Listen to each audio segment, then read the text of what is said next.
Hi, and welcome back to Brand New Little People, the podcast where we talk about all things early parenting with a particular focus on sleep and settling during those first few years.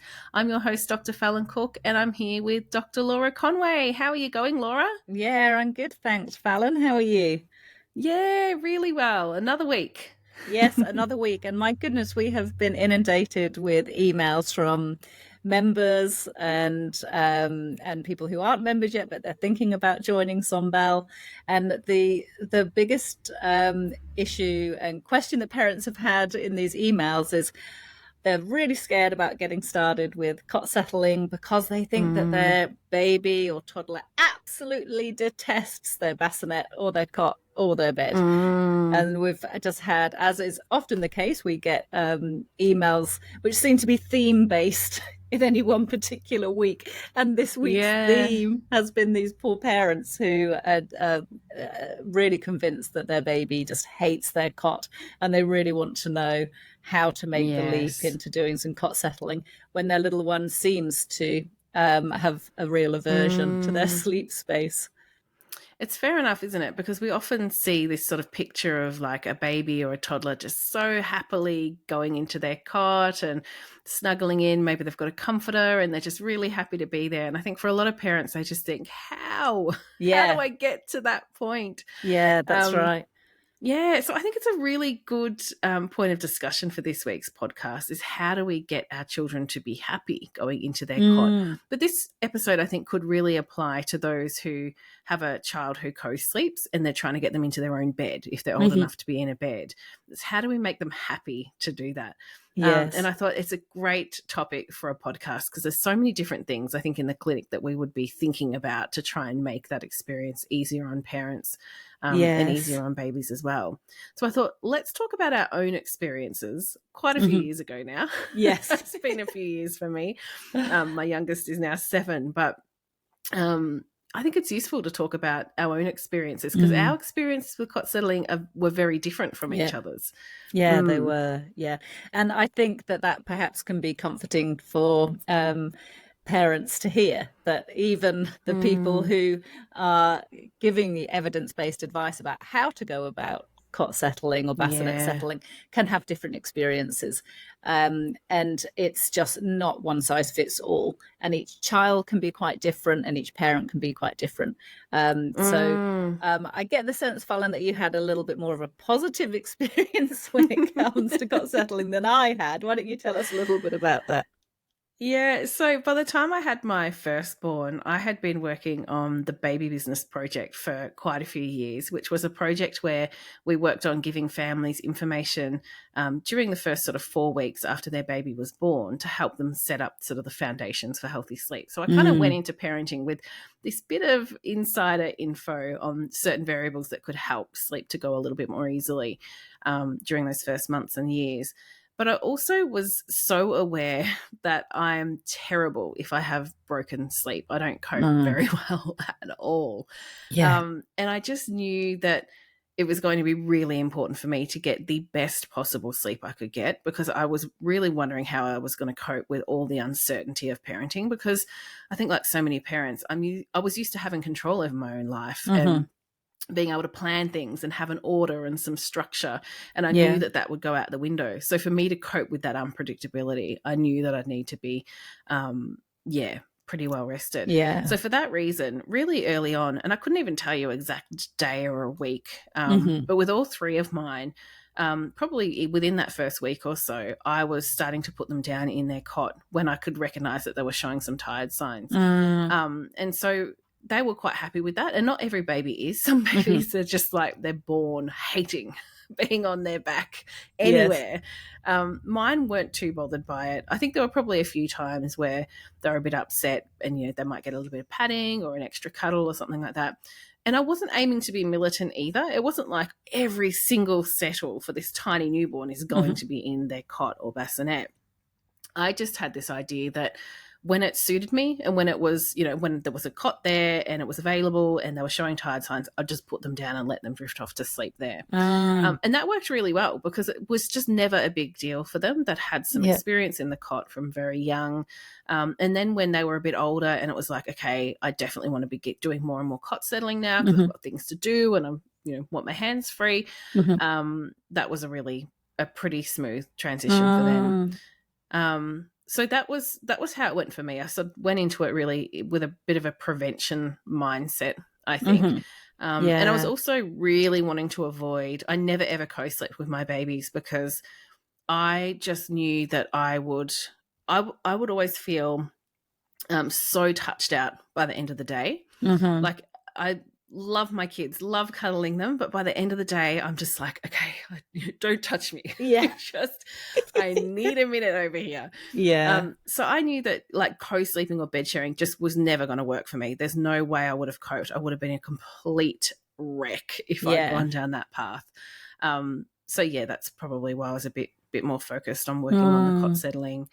And I think also like with my third born, she was premature. She was 5 weeks early, which meant that very newborn phase with lots and lots of feeding and night waking went on a whole extra 5 weeks. And I had 2 older children running around who were challenging ages as well. They were about 3 and 5 or 3 and 6, something like that.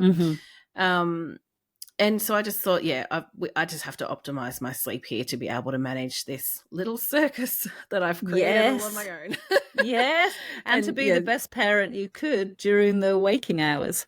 Because if you were just functioning on 1 or 2 hours sleep because you had 1, 2, 3 children waking up in the night, then that will just make it very, very hard to be safe and functioning and focused during the day with those 3 kids. I would never have coped. And even now, if one of my kids needs me in the night, because it's really normal during childhood, every now and then someone's like, Mom, at 3 a.m. But I struggle to even cope with that. Like, I'm a lightweight. I'm really not very strong when it comes to a lack of sleep.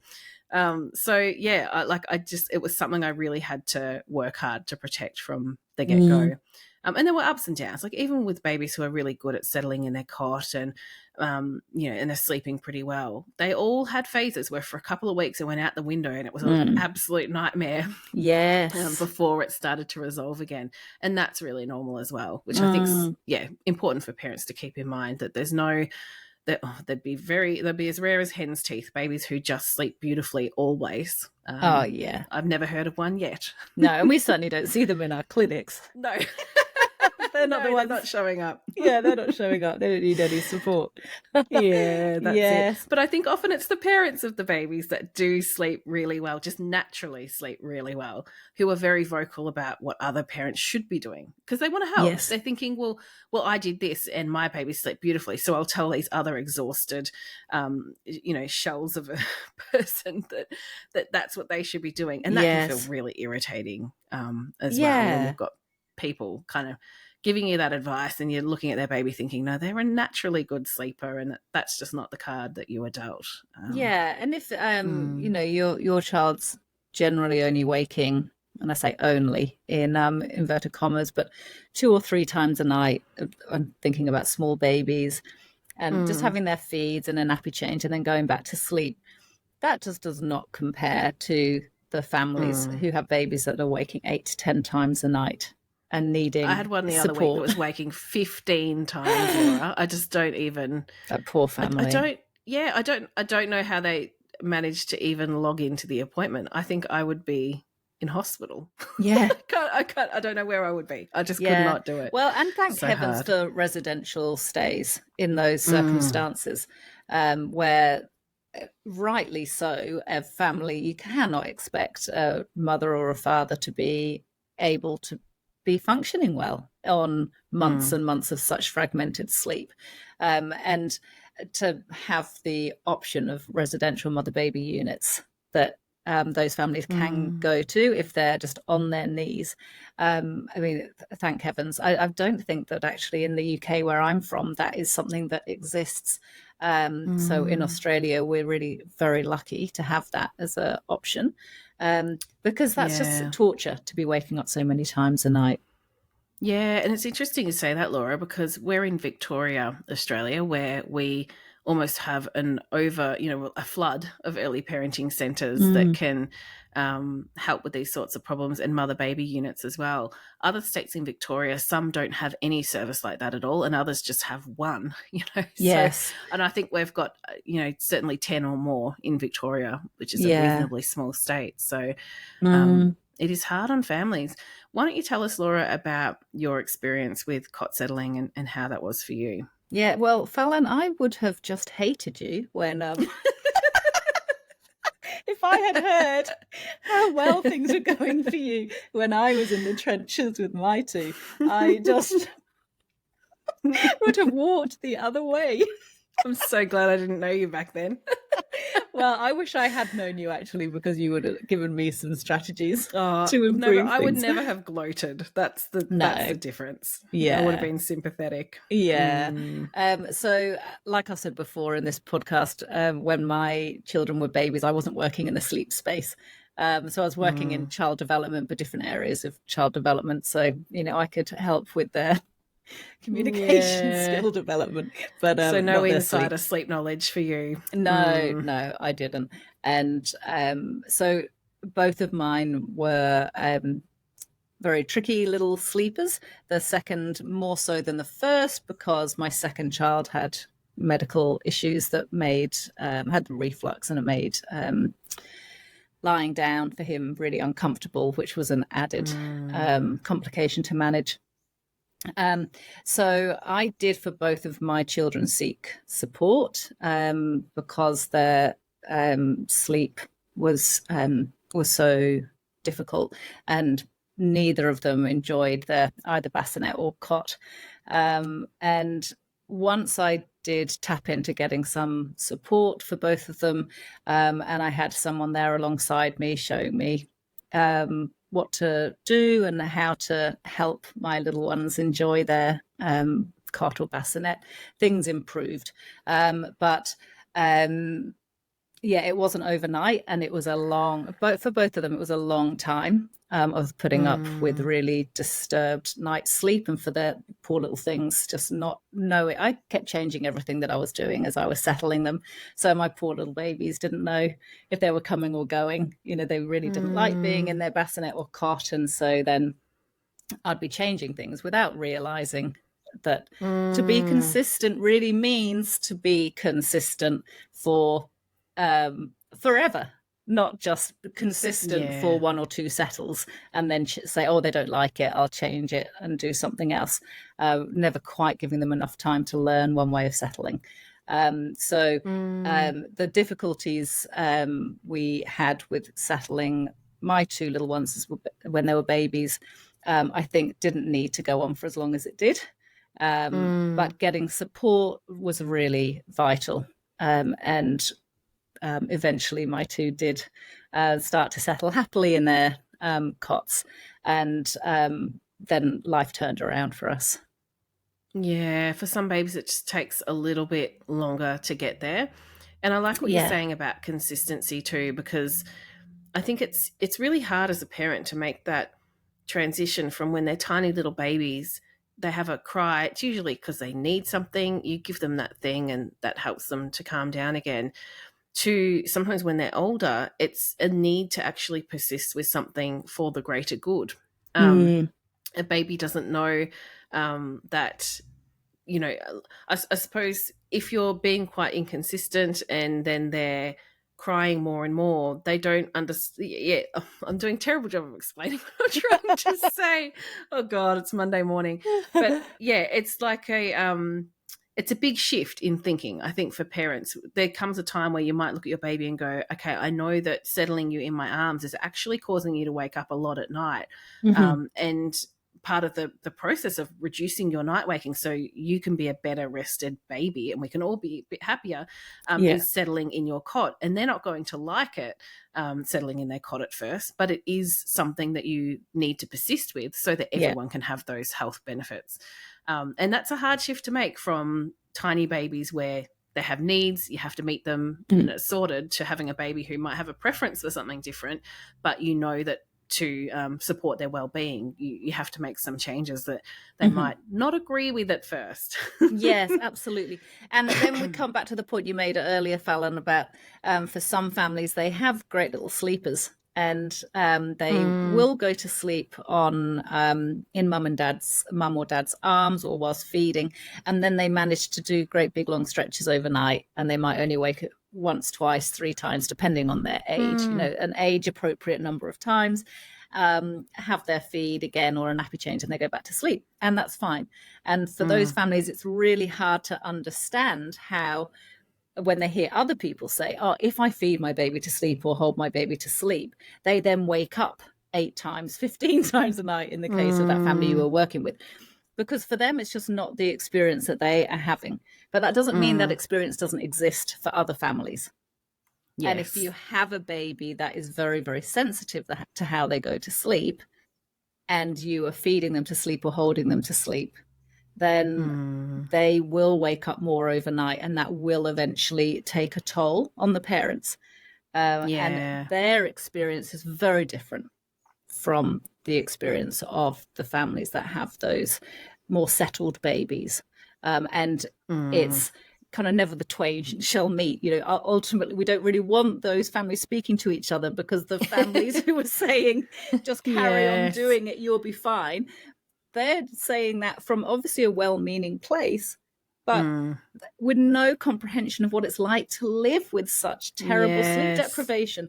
And they're not the right people to advise these ones over here who have these super sensitive babies who will wake over and over and over again for weeks and weeks and weeks, which turns into months and into years. Fallon, you and I work with families who we're working with their 4-year-old, 5-year-old, 6-year-old, who have never been able to have long stretches of sleep. I think you're tapping into that crux of why baby sleep has become so polarized, because we often see it too with people who are out there giving families advice that really goes against the grain of what the science and research shows us. Often we're left wondering, are they basing what they're saying on their own experience with their babies who sleep and settle really well and could settle anywhere, and thinking, well, if only everybody did that, we'll all be fine. So they go out there really gung-ho, like, you've all got to do this. And for some families, that advice is not going to fit them well. And it just makes things worse, which is such a shame. So I think, as more people develop that understanding that different babies, different parents, it's not a one-size-fits-all type scenario, the better things will get for parents and babies too. Yes. So should we run through a few tips for anyone listening in who really wants to help their child become really happy and confident and comfortable in their cot? Or like we said earlier, it could be in their bed if they've been co-sleeping and you're just putting them in their own sleep space. We want to give you a few take-home pointers. When I was thinking about this episode, I thought, number one thing, and everyone will be like, God, she's a real broken record, isn't she? But I always say to families, you've got to make sure when you make that change, you have to make sure that their sleep pressure is high enough. Because if you're putting them down without high enough sleep drive or sleep pressure, they're not going to be happy about it. And I actually think it's quite unfair, because we're asking them to do a really new skill without kind of having what they need to be able to achieve it. So we're almost setting them up to fail, to not go so well at it. Yes, it's a bit like introducing new foods and giving it to your child not at their normal mealtime when they're just not hungry, and then getting cross or upset or exasperated when they don't eat everything that you want them to. Of course, they don't have the appetite. They don't have the appetite. If you're giving them the food when they're not hungry enough, they're not going to eat it. So it's maybe that might help some parents understand that concept as well, just thinking about a different aspect of their development. I think that's a really good one. And that is something that trips parents up. Sometimes they're giving big milk feeds and then offering solids straight away and going, why don't they want to start solid food? Yeah, so it does Yes. happen as well. I Yeah. think it's a really, really good example. And then I would say my next advice to parents is go into it making this big change for your child, knowing that they're probably not going to like it at first. And Yeah. that's really, really normal as well. It Yeah. doesn't mean that you shouldn't do it. It just means that they need help adjusting to it. I did the Raising Children's Network Baby Sleep webinar last week, as you know, Laura. And I used this example. A parent asked a question, and I used this example of the nappy change, and it resonated hard with these parents who had tuned in. And this analogy is, all newborn babies, almost all of them, will cry when you change their nappy. It feels so unfamiliar. It's, there's cold wet wipes, there's, clothing being taken off. It just feels weird and uncomfortable for them. And most of them will cry, a lot of them quite loud and shrilly, because they really don't like it. But we don't say, oh no, we won't do that again. We're not going to change their nappy ever again. They didn't like it, so we can't do that. Obviously, I mean, it's laughable to even say it. You have to keep going with nappy changes for their health. But you don't just keep going with it. You will often start, and you don't even realize it, you might start to speak really softly. It's okay, darling. It's okay. It's going to be all right. Or one parent might stand beside you while you're changing the nappy and stroke their forehead or something to distract them. Or you might have the mobile going. You give them those supports so that they can get used to a nappy change. And before you know it, they're okay with it. And I think that analogy is helpful. Sometimes we have to work on a child settling somewhere different because the old arrangement's just not working out anymore. They might not like it, and it might feel uncomfortable for you trying to persist with it. But just think about, how can I support my child to make that transition? You can offer supports to help them along the way. Would you add anything to that one, Laura? I think that applies to all age levels. So whether you're listening to this as a parent of a baby who's always contact napping and you want to change that so that you're starting to fall asleep whilst you're in the chair holding them, and that's not safe anymore. So you need to start to put them down in their bassinet or cot, all the way through to older toddlers who don't like to go to sleep in their own bed. And I will often say to families that it's okay for your baby or your toddler to have those big emotions. Our job as a parent isn't to stop big emotions. Our job is to support our babies or toddlers through those big emotions and to show them that you're there for them during those big emotions and after those big emotions. So if you have a toddler who is just really irate, doesn't want to go to sleep in their own bed, wants to sleep in your bed, and you're working on something like the co-sleeping fade out, then that's okay. They can have those big feelings. That's all right. Your job is to support them, cuddle them, tell them that you love them, and do it in a really respectful way. But it's not to say, well, okay, they've had this big reaction and therefore I'm not going to go do this anymore. You've decided to make a change for your child and your family. And once you've made that decision, ideally you commit to it, and you try not to get upset when they get upset, because they have every right to be upset and to be put out if you're changing how they go to sleep. Because you're changing something about how, when, or where they go to sleep. It's their right to not be too happy about it, but it doesn't mean that you have to stop. So you can be kind and supportive, and persist, and know that then they will eventually get used to it, and that's okay. Yeah, absolutely. And it sort of taps into that old analogy I've used multiple times of, as an adult going on a plane, you don't sleep well, and it's annoying and it's uncomfortable and you're grumpy and you're like, gosh, I know I need to sleep, or I'm going to be exhausted when I arrive. It doesn't mean that you're feeling terrified or worried about being in a different place. You're just grumpy because it's harder to fall asleep there. So a lot of parents will say, I'm so worried, is it damaging their mental health if they're really upset to be in their cot and I'm trying to persist? And it's like, no, because a cot is a really safe place to be, and you're right there with them, showing them they're okay and giving them a lot of support. So I think that that's helpful thinking for families going into this. And I know there's many families who have run the gauntlet and they've been through this where they have a few nights that are trickier because their child doesn't want to be in the cot and they're giving them that extra support.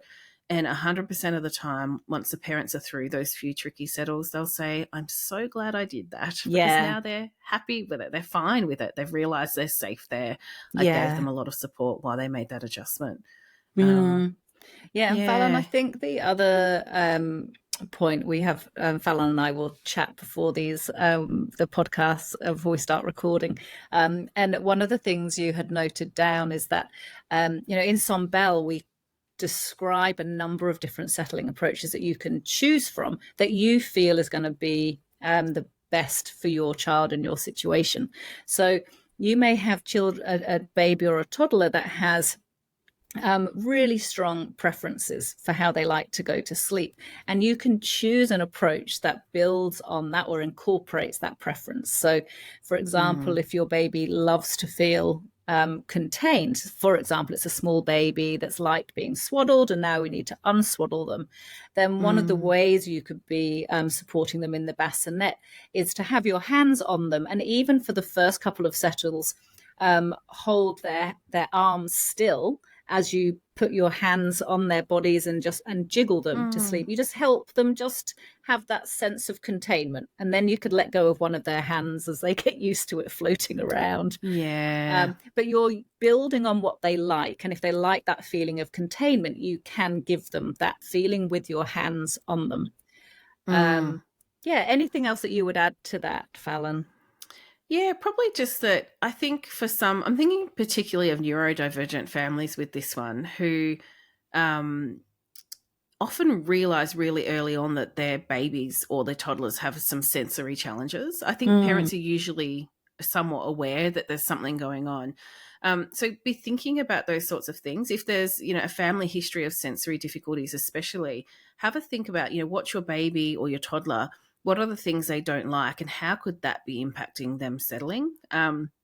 It could be socks that are pulled on a little bit too tight and they're kind of, pulling around the toes, or, it could be clothing tags or scratchy materials. I think especially when you're choosing sleeping bags and sheets, things like that, could be loud noises really bother them. So thinking about how your child might behave and respond to different stimuli during the day, and then thinking, how do I take account of those things at bedtime and in their sleep space, can be really powerful. And that can be wildly different for different children. It's hard to say, here's this one thing, you've got to use this type of white noise or something like that. But just you might try out some things and even make a note of how they responded to that particular thing. But I think the key one here is you can absolutely take into account your child's preferences and what makes them feel safe and secure, and apply that when they're moving to that new sleep environment, be it a cot or a bed or a bassinet.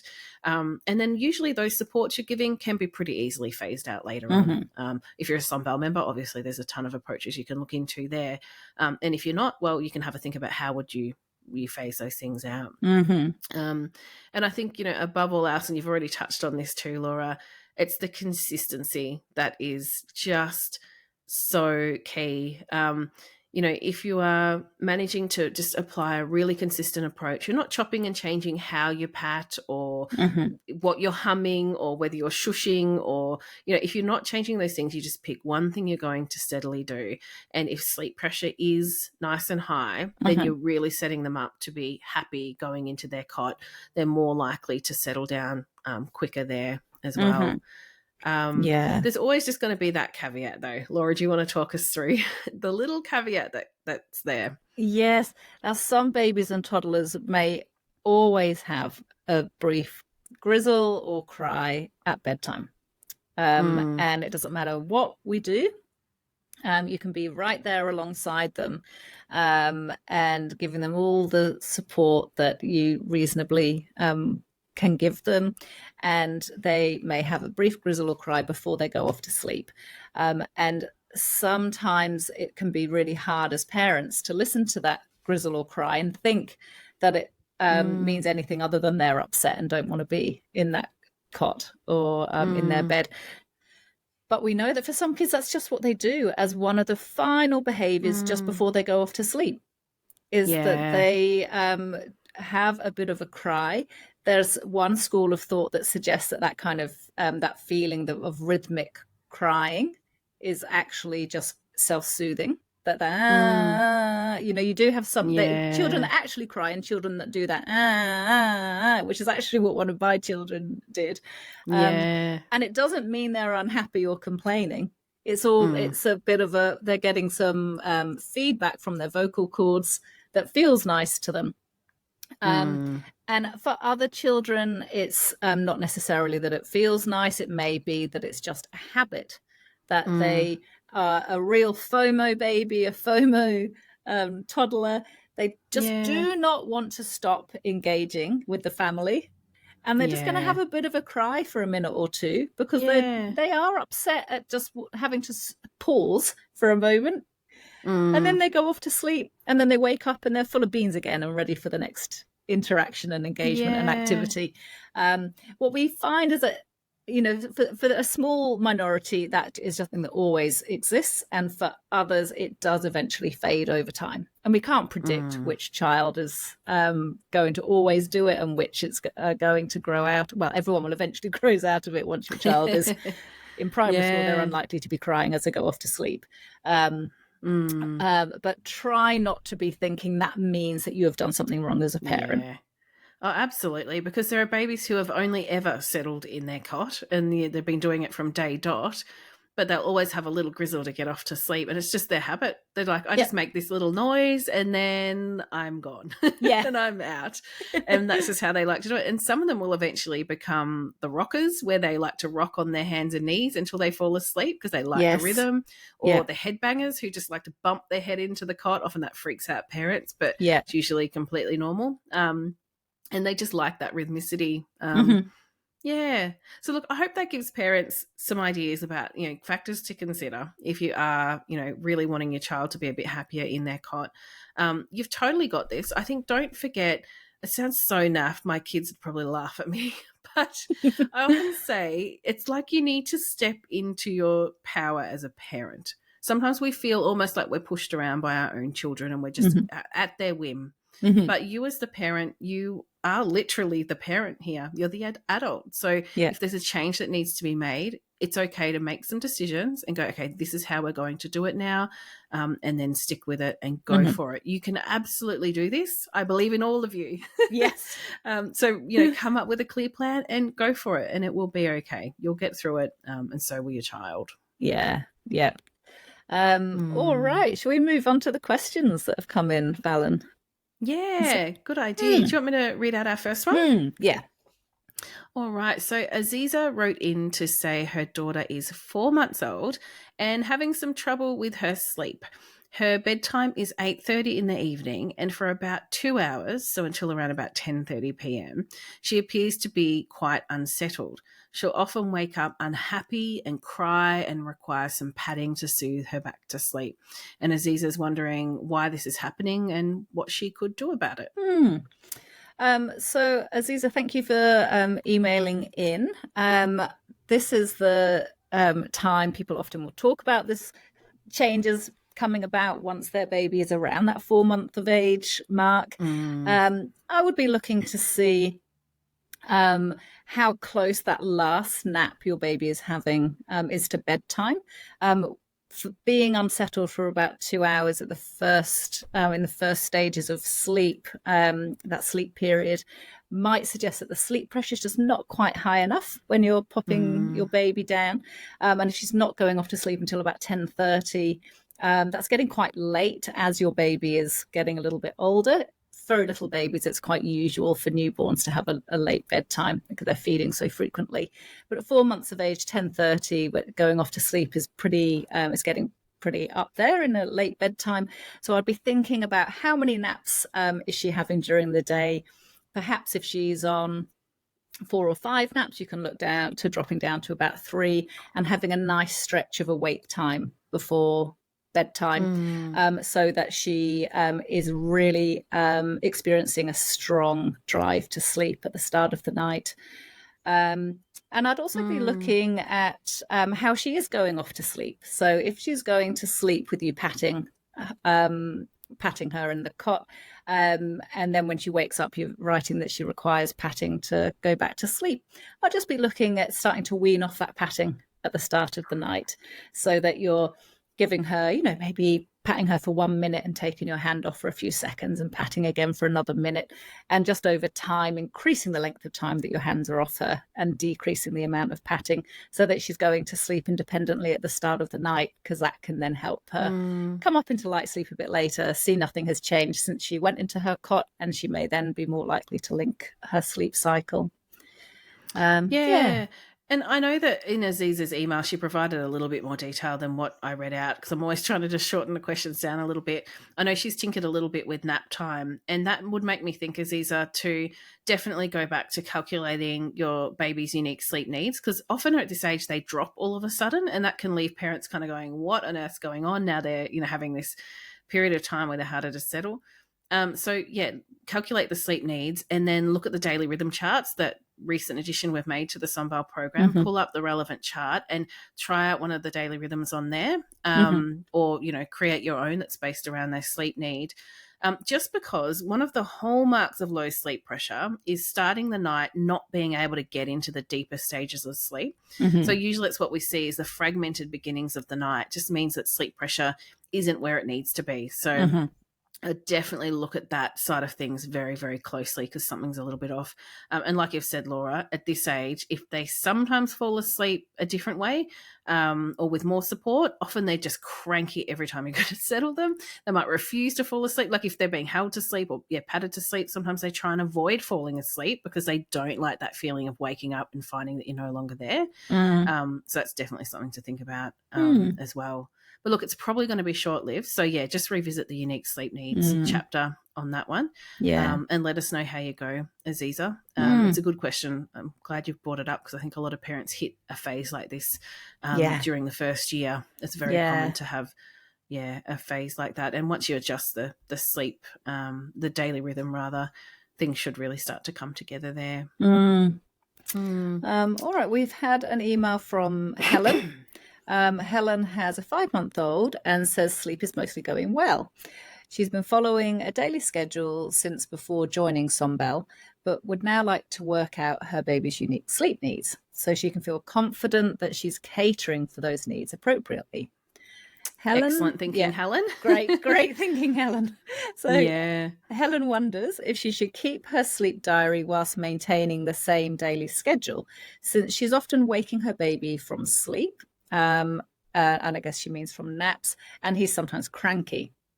She also wonders if she should take into account the night wakes that her baby has for feeds, or the night wakes when she has to resettle him, because she's very tired overnight. And so, you poor thing, Helen, I remember that well. When you're so tired, you really don't want to be noting down when they're waking overnight. So I can see, Helen, that you do want to check if that is necessary. And I'm afraid my answer is yes, it is necessary. Yes, but you can make it easier. I so often say to parents, and this is a parent who told me this, and I was like, that is genius, that idea. Just take a screenshot that shows the time on your phone. So you're not fiddling with an app. You're not trying to get your pen out. Just screenshot the time, and the next day backfill your diary. You probably have a bit of a sense of how long the wake was for, and that's perfect. So that might give you, make that a little bit easier on you, Helen. And as for sticking to the old daily schedule, I would say yes. Generally with sleep diaries, I say just keep doing exactly what you have been doing, because your baby their drive to achieve their sleep need is really strong. So even if you're using a particular schedule, odds are they're managing to get enough sleep per 24 hours. And even if they weren't, I would say just start with whatever that average is from having used that schedule. Because, as you we always sort of say to parents, even if you come up with a daily rhythm, if everything's going beautifully with their sleep, every few weeks, try adding in a little bit more sleep and see if they can manage it, so that you can feel really confident that they're getting as much sleep as they need. So you can always tinker with that amount of sleep you're offering later on. But I would generally do that once nights are going really well, or if you've been wanting to work on cot settling, once that's done and they're adjusted, only then would you start to tinker with that amount of sleep that you're offering. Mm. But I love that Helen is being like so proactive in really wanting to understand her baby's sleep needs, because I actually think that's like it's the secret sauce, as a Yes. parent. If Yeah. you understand how to work out your baby's unique sleep need, and you've got the skills and the tools to be able to cater to that sleep need, then you can apply those. Every time your baby's sleep needs start to change a little bit, you know what to do. Yeah. And I think that's gold. It's going to keep you out of trouble. Usually it will. Sometimes when Yeah. they're toddlers, they throw all sorts of spanners in the works. But if Yes. you're able to make sure they've always got high sleep pressure when it's time to sleep, I think it's even more than half of the battle, really. Yeah. And knowing that it's a really good idea to every now, if it's whenever the sleep starts to fall over, log their sleep again for a week. So it's not that you work out your baby sleep needs when you join Sombel, and that is something static that you can then use from then on. Yes. It changes all of the time, and sleep needs often decrease over the first 3 years of life. How much they decrease varies from child to child, and at what point they like the speed of the decrease and at what age they decrease varies wildly. We do see some patterns like we were just describing for Aziza's question around her 4-month-old baby. Yep, as the circadian rhythm system matures, we do start to see a change in sleep needs as a baby moves from needing lots of daytime sleep to now needing lots of more time awake during the day. So we see some changes in where the sleep needs to be across the day and the night. But we also see, just as children particularly go through that first year, really quite rapid changes in sleep needs. And you can feel like you've logged your baby's sleep. Things have been going great for about a month, and then things start to fall over again. If you were to log the sleep again, you might find the sleep needs to drop by half an hour for 24 hours or an Yes. hour. It can vary. And then you go, all right, well, we'll make some tweaks again. And the tweaks might be just adjusting Yes. bedtime and wake up, or the duration of the naps, or it might be that you change the number of naps in the day. It's time to drop a nap. So you can always come back to this. So it's a secret sauce, but it's a sauce that you just have to keep refining. You have to keep adding seasoning. You can't just assess it once and say that's it. Absolutely. And so often parents will come to us and say, everything was going really well, and now they seem like they're not sleeping as well. They're not getting as much sleep. So how do I get them back up to how much sleep they were having? Because they were happier then. Now they're getting really cranky. And it's like, no, it doesn't work like that. I'm sorry. But when you start catering to their new sleep need, that lower sleep need, they're not going to be as cranky. Yes. Because they know they're not going to be put down when they're not quite tired enough. They're going to go back to having consolidated sleep, so they wake up more refreshed, and then they're happier again. Yeah. And I think that is really key to keep in mind, that the goal is not to get them back up to a sleep need they used to have, because they're growing children, and for almost all of them, their sleep needs gradually decline. So yeah, keep that in mind as well. I know it can be really hard as a parent. You just think, I want it to go back to how it was. Yes. But that's part of parenting. You've got to pivot. You've got to adapt. It's a constant. It does get easier though, doesn't it? Yeah, it's it up does and get down easier in the first couple of years, and then they're a little bit less frequent with the throwing the spanner in the works. Yeah. And Laura, we've had some really, really lovely feedback. So nice that I thought let's actually read it out on the podcast.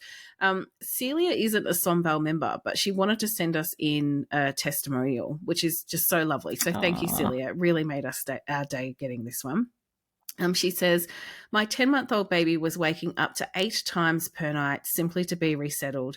And after listening to your podcast, understanding more about sleep pressure and changing settling from in arms to cot settling, my baby has slept through the night for the last 2 nights. Celia says, I know it's only early days, but I feel hopeful and rested. Thank you so much for the podcast. The format is really helpful. Isn't that awesome? It's awesome. And it's an absolute pleasure, Celia. We are our aim is to be some sensible evidence-based advice, a bit of a light in the darkness and the quagmire of misinformation out there. So the fact that we're reaching families that Celia's described she hasn't joined Sombel, but we are still reaching families, and they can start to make changes and see if there are improvements in baby's sleep. it's just wonderful. So it really makes our day to It hear that. is, because we know that not every family needs something as intensive as Sunbell. Yeah. Not every family is going to need it, and that's perfectly fine. I love that we're giving out information that's evidence-based, that gives most parents, just listening to the podcast, they're going to get enough information to make some progress. Yeah. And that's perfect. The ones where they need that extra helping hand, well, we've got Sunbell and we've got the clinic for that. So yeah, it's absolutely wonderful. And Bonnie also had some really lovely feedback that I wanted to share, and it relates to cot settling, so I thought it was quite relevant. Bonnie says, we recently implemented the Sunbell program and are totally delighted with the results in our 18-month-old daughter. She said we had never implemented any sleep training with our daughter, and it was really important to us that the approaches taken were gentle and supportive. She said, we are so impressed with the detailed and tailored content. It took us through how to understand her unique sleep needs and implement an approach that was the right fit for her and us. She said, we honestly cannot believe how well and how quickly she responded. From day one, we saw a significant improvement in our daughter's ability to fall asleep by herself in her cot and to stay asleep in her cot overnight. We've gone from difficult and prolonged bedtimes and reverting to disrupted co-sleeping all night to a little girl who's comfortable falling asleep in her own sleep space and who can settle herself back to sleep if she wakes. She said, my husband and I are getting much more sleep and are so much more rested and calm as a result. It's been an amazing investment for our family and has taken away the dread of bedtime and nighttime. Oh, it's horrible when you're dreading the evenings. And she says, if you're thinking that you've created bad habits or that your toddler is too old to improve their sleep, please don't. We saw marked improvement in literally only days. And if she'd known it was going to be this easy, she says, we would have done it much sooner. Isn't that lovely? Yeah, it's lovely. Well done, Bonnie. I'm delighted for you. I can just hear in your words how transformative it has been to help your toddler to sleep better. So really, really well done. And I thank heavens you found it and you could make those changes now, because there are plenty of families who go through all the baby months, and then the toddler years, and then the preschooler years, and primary school. Never ever receiving information and advice that's actually helpful. So yes, well done. I know you're saying that you would have done it sooner, but you've done it now. You found us still during those early years. So brilliant. Really great. Thank you so much for that feedback, Bonnie. It's lovely. I wanted to share that because I think it's so important to celebrate the wins. If you've had a big win that you'd like to share, let us know, because we're all about celebrating on this podcast. I love all this hard work that families are doing, because it's really paying off.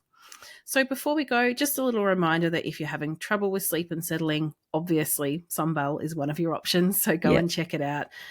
There's coaching calls as well. So if you start it and then want to chat with either Laura or myself, we're absolutely here for that. Gosh, I'm loving the coaching calls, Laura. They are so lovely. They're wonderful. Oh, yeah, I'm loving meeting so many beautiful families. If you've got a really tricky case, or maybe you just think, I don't have the headspace to be reading or watching anything, I just want to work one-on-one with someone, you can see us in the clinic. So I do a lot of telehealth appointments with families right across Australia. Laura, you run our Melbourne-based clinic for families local to Melbourne who want to see you there. You also do a lot of telehealth calls as well. So if you're needing some support, we're absolutely here for that. And one last little request, hit that subscribe button if you can, and give us a little 5-star review if you've got a moment, because it really, really helps us get this information out to more and more families, and it just makes us really happy. We feel good. All right, take really good care, everybody, and we'll be back again next week. If you're a Sunbell member, shoot through your questions to sunbell@infantsleep.com.au, and we'll see you all next week. Thanks, everyone. Bye-bye.